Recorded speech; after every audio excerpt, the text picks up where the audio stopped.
പ്രിയ പ്രേക്ഷകരെ, കുട്ടനാട്ടിൽ താഴ്ന്ന പ്രദേശങ്ങൾ ഇപ്പോഴും വെള്ളക്കെട്ടിൽ തന്നെയാണ്. ചക്കുളത്തുകാവ് ക്ഷേത്രം 4 ദിവസമായി വെള്ളത്തിൽ മുങ്ങിക്കിടക്കുകയാണ്.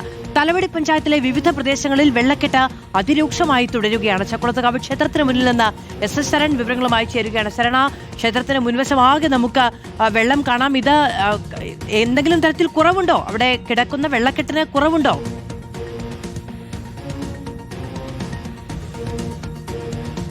മാധു, ഇവിടെയുള്ള ആളുകളുമായി സംസാരിക്കുമ്പോൾ ചെറിയ മാറ്റം മാത്രമാണ് ഉണ്ടായിരിക്കുന്നത്. വലിയ തോതിലൊന്നും തന്നെ ഇവിടുന്ന് വെള്ളം ഇറങ്ങിയിട്ടില്ല എന്നുള്ളതാണ് അവർ പറയുന്നത്. എന്തായാലും ആലപ്പുഴ ജില്ലയെ സംബന്ധിച്ച് 2 താലൂക്കുകളിലുള്ള ജനതയാണ് ഏറ്റവും കൂടുതൽ പ്രളയക്കെടുതി നേരിടുന്നതാണ്.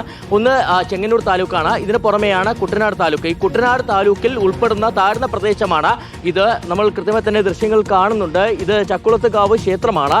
ഈ ക്ഷേത്രം താഴ്ന്ന പ്രദേശത്താണ് സ്ഥിതി ചെയ്യുന്നത്. ക്ഷേത്രമാകെ തന്നെ മുങ്ങിക്കിടക്കുകയാണ്. അതായത് ക്ഷേത്രത്തിന്റെ കോമ്പൗണ്ട് ഒക്കെ തന്നെ അരപ്പൊക്കം വെള്ളമാണുള്ളത്. ശ്രീകോവിലേക്ക് വെള്ളം കയറിയിട്ടില്ല എന്നുള്ള ആശ്വാസകരമായിട്ടുള്ള കാര്യമുണ്ട്. എന്നാൽ പുറത്ത് നോക്കുകയാണെന്നുണ്ടെങ്കിൽ ഇവിടെ അരപ്പൊക്കം വെള്ളമാണുള്ളത്. കടകളിലേക്കൊക്കെ തന്നെ വെള്ളം കയറിയിട്ടുണ്ട്. എല്ലാ ദിവസവും, അതായത് കഴിഞ്ഞ 4-5 ദിവസമായിട്ട് ക്ഷേത്രം ഈ ഒരു സാഹചര്യത്തിലൂടെയാണ് കടന്നു പോകുന്നത്. ഇതിൽ എല്ലാ ദിവസവും ക്ഷേത്രം തുറക്കുന്നുണ്ട്, പൂജകൾ മാത്രം നടത്തി പോവുകയാണ്. ഇവിടെ ഭക്തർക്കൊന്നും തന്നെ പ്രവേശനം അനുവദിച്ചിട്ടില്ല. ഈ ഒരു സാഹചര്യത്തിൽ ഉള്ളിലേക്ക് കടക്കാൻ കഴിയുകയില്ല. എന്തായാലും ഇപ്പോഴും ഇവിടെ ഉള്ളവരെ സംബന്ധിച്ച് വലിയ പ്രതിസന്ധി എന്ന് പറയുന്നത് എപ്പോൾ ഈ വെള്ളം ഇറങ്ങുമെന്നുള്ളതാണ്. സാധാരണഗതിയിൽ നേരത്തെ 2018 മാത്രമാണ്, 2018 പ്രളയകാലത്ത് മാത്രമാണ് ഈ ഒരു സാഹചര്യം ഉണ്ടായെന്നുള്ളതാണ്. അന്ന് ദിവസങ്ങൾക്ക് ശേഷമാണ് വെള്ളം ഇവിടെ നിന്ന് ഇറങ്ങിയിരുന്നത്. അതിന് പിന്നാലെ ഇപ്പോഴാണ് ഇത്തരത്തിലൊരു സാഹചര്യം വരികയും ചെയ്തത്. ഒരു ചേട്ടൻ എന്താ കഷ്ടപ്പെട്ട് ഇവിടേക്ക് നടന്ന് നീങ്ങുന്നത് കാണാൻ കഴിയും. അത്രയേറെ വെള്ളമാണ് ഇവിടെയുള്ളത്. മഴ മാറി നിൽക്കുകയാണ്. ഇന്നലെ രാത്രി മുതൽ കാര്യമായ മഴയൊന്നും തന്നെ ഇല്ല. പക്ഷേ ഈ വെള്ളക്കെട്ട് ഒഴിയാത്തത് വലിയ ദുരിതം ഉണ്ടാക്കുന്നുണ്ട്. ക്ഷേത്രം തുറന്ന് പൂജകൾ മാത്രം നടത്തുകയാണ്. വരാൻ പറ്റത്തില്ല. എത്ര ദിവസമായി? 4 ദിവസമായി. 4-5 ദിവസമായി.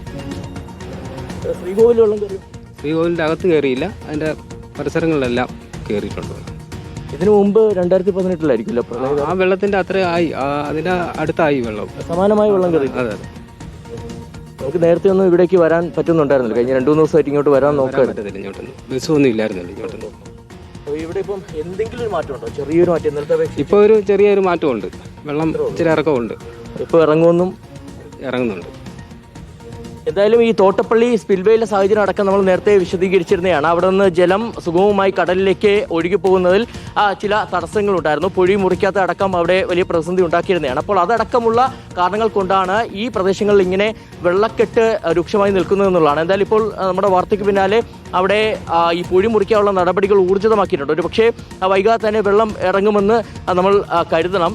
ഇപ്പോൾ നമ്മൾ കാണുന്നത് ആ ക്ഷേത്രത്തിന്റെ കോമ്പൗണ്ടിലുള്ള കടകളാണ്. ഈ കടകളിലുള്ള ആളുകളുമായിട്ട് സംസാരിച്ചവർ പറഞ്ഞത് ഈ പൂജ സാധനങ്ങളൊക്കെ തന്നെ വെള്ളം കയറി നശിച്ച നിലയിലാണ് ഉള്ളതെന്നുള്ളതാണ്. ഇനി ഈ കടകളൊക്കെ തുറന്ന് പരിശോധിക്കണം, എത്രത്തോളം നാശനഷ്ടം ഉണ്ടായെന്നുള്ളതൊക്കെ തന്നെ പരിശോധിക്കേണ്ടതുണ്ട്. മാധു, ഓക്കെ, എസ് ശരനാണ് വിവരങ്ങൾ നൽകുന്നത്. നമുക്ക് ആ ക്ഷേത്രത്തിന്റെ ദൃശ്യങ്ങൾ വളരെ വ്യക്തമായി ശരണിന്റെ പിന്നിൽ കാണാം. അവിടെ മുഴുവനും ശരൺ നിൽക്കുമ്പോൾ ശരൻ്റെ അരയ്ക്കൊപ്പം വെള്ളമുണ്ട്.